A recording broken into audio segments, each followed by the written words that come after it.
Happy Wednesday, everybody. Welcome back. Here we are, Season 3, Episode 48. We've only got 4 more episodes, and then it'll either be Season 4 or I'll be done. But the next 2 weeks, we're going to talk about the 12 reasons that people will leave your business in 2025. And I guarantee you, you have never heard them like this before. Because employee retention has always been a cornerstone of successful businesses. Yet, despite competitive salaries, attractive benefits, and these well-stocked break rooms, many organizations still experience significant turnover. At its core, this isn't simply about job itself. It's often the people in charge. A ping pong table and free soda are the mascots for poor work environments. Employee turnover is a persistent challenge for organizations, and while there are many reasons that people decide to part ways with their employers, it's a well-documented reality that employees don't leave companies, they leave managers. We've all heard that before. No shocker there. A paycheck is just one part of an employee's experience. The environment, relationships, and leadership are equally crucial in determining their satisfaction and their longevity. Here are 12 primary reasons employees leave. Well, 6 because we're just doing today, with a special focus on how leadership plays a pivotal role in retention. Number 1, toxic work environment. Shocker, right? Well, blame, bullying, and discrimination, that type of culture creates a toxic work environment, clearly. But gossip kills culture faster than anything else. If you're the leader and you're gossiping, your business is doomed to fail. People won't work where they don't feel safe. In 2025, if leaders fail to address toxic behavior, or worse, contribute to it, employees will feel unsafe and stressed. Toxic workplaces drive talent away faster than any other issue. If you talk about politics or religion within an ear distance of your staff, you are the problem. If you don't give your staff a voice, proper training, and accept feedback, you are the problem. If you can't figure out why you have so much turnover in a business, look in the mirror. According to a Stanford study, it takes you between 6 times and 15 times that employee's annual salary to replace them. There are so many good leadership teams out there that you can't afford to miss out on this principle, or you're spinning your wheels. Number 2 is inflexibility and resistance to change. Culture must be on point in 2025. And in today's day and age, if you want people in the office without remote or hybrid options, you better be on point. Stagnant workplaces stifle innovation and growth. Leaders who resist change or refuse to consider employees' ideas for improvement create frustration. Talented employees want to be part of organizations that are adaptable and forward-thinking, where they can make a difference and have a purpose. Doing things because that's the way they've always been done is madness. It is pure insanity. And the pandemic made a lot of teams reinvent themselves, which is necessary. Those are the companies doing well. According to a study conducted by Florida International University, more than 90% of the companies in the S&P 500 made changes during the pandemic. No big surprise there. But 75% of those changes have become permanent. Think about that for a minute. These are the big indicators of what the biggest companies do to stay on top. Whereas other leaders just opened the doors and said, come on back into the office, we're going to conduct business as usual without changing anything, and then you wonder why your turnover is so high. The adage, adapt or die, has never been more important. Nearly all industries require a different approach. There is now a global marketplace, but there have also been major shifts in how people communicate, and you must take the time to learn what those trends are. Cold calling is the single least efficient way of reaching people, and it's sinking your business little by little. If you are still cold calling, it should be to people who can send you multiple leads or multiple businesses to work with, such as brokers, for example. Cold calling one-to-one, business-to-business, or business-to-consumer has worse success rates than cold door knocking.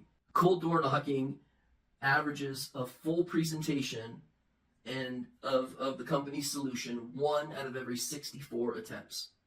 A referral is 24% more likely to do business with you, whereas a cold call that leads to a presentation of your solutions is less than 1%. Your team could automate through inexpensive means on social media, leveraging the company's following or a staff member's following, and get a 15 to 20% success rate. According to advanced metrics of these leads that are being purchased, have 20% incorrect information. This is all according to a Wharton study. The best way to communicate with your prospective clients is by asking the staff on the front line who put in the work. Ask them for their feedback because many leaders are outdated and out of touch. The quickest way to succeed is to begin an open dialogue with those who work for you that are on the front lines of client and customer communication. Number 3 is poor communication and passive-aggressive messaging. This one's important. Clear, consistent communication is crucial for employees to understand expectations, goals, and feedback. When communication breaks down, employees are left feeling confused and really unsupported. If leaders don't invest time in creating an open dialogue with their teams, miscommunication can quickly lead to frustration and job dissatisfaction. I know that's not what any leader wants to hear, but culture flows from the top down, and employees look to their leaders for cues on what's acceptable behavior and what's not. You hired your staff for a reason. Rely on them for their feedback.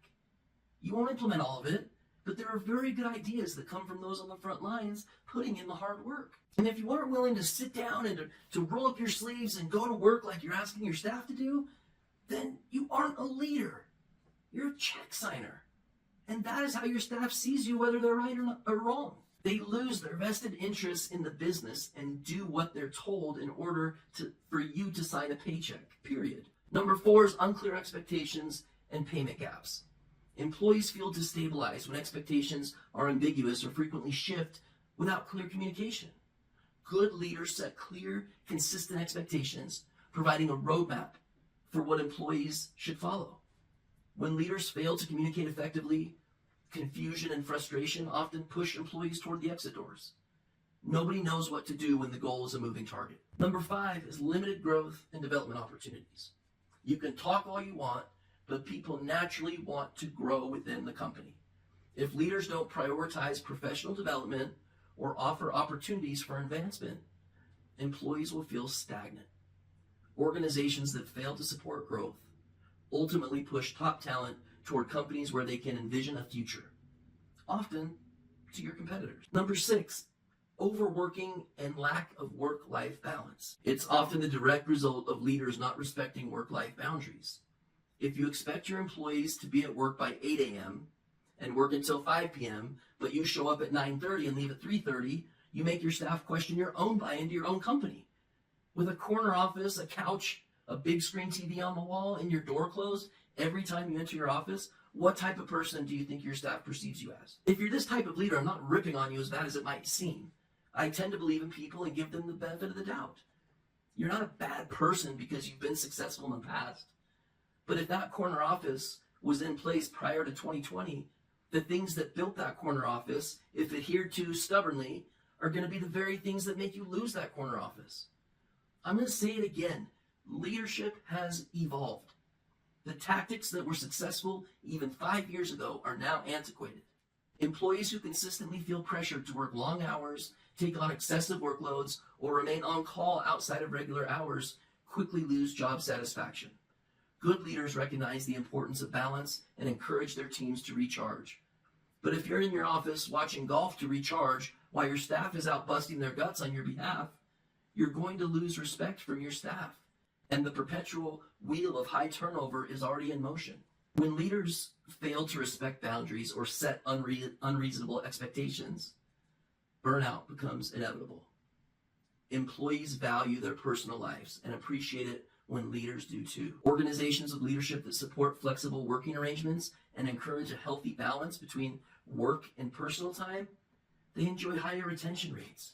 Take it from someone who's been in the cubicle and been in the corner office.